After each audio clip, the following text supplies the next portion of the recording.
This tool, Conduct First, basically assesses the level of risk that is derived by any type of behaviour.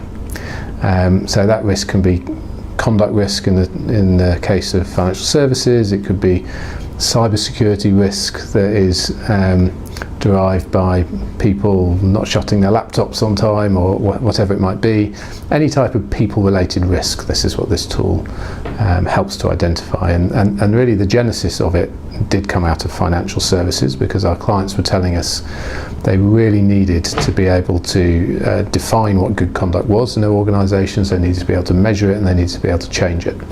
It's relevant for other regulated businesses. For example, pharmaceutical. If you're looking at your sales reps, there's really big regulatory issues around how you influence healthcare professionals, and organisations would like to know how those selling techniques are being used, and can use scenario-based testing for that. So that's pharmaceuticals. If you look at energy, there's a big deal at the moment around customer complaints, how you handle customer complaints, either on the telephone or email or face-to-face.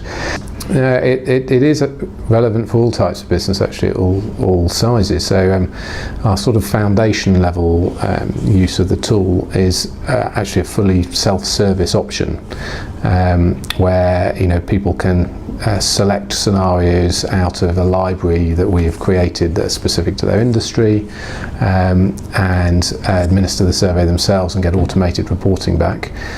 But the larger enterprises, they like to be able to tailor the scenarios exactly to the culture and the language that's going to land well for them. You present an employee with a series of scenarios. They're real life scenarios. When you look at the results from a survey like Conduct First, it will give you areas to focus on. So specific scenarios which are a problem, or specific functions or role groups that you would really like to target some either training interventions or rewrite of policy, or maybe even looking at how you recruit staff in those functions.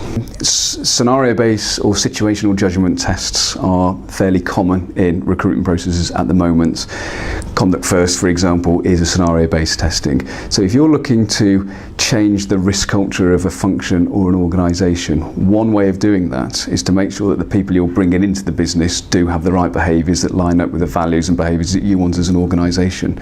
So by presenting the scenario with presenting the candidate with specific scenarios that they would face in their workplace, and the answers that they give will help you determine and shape the culture and behaviours that you want to see in your organisation or that particular function.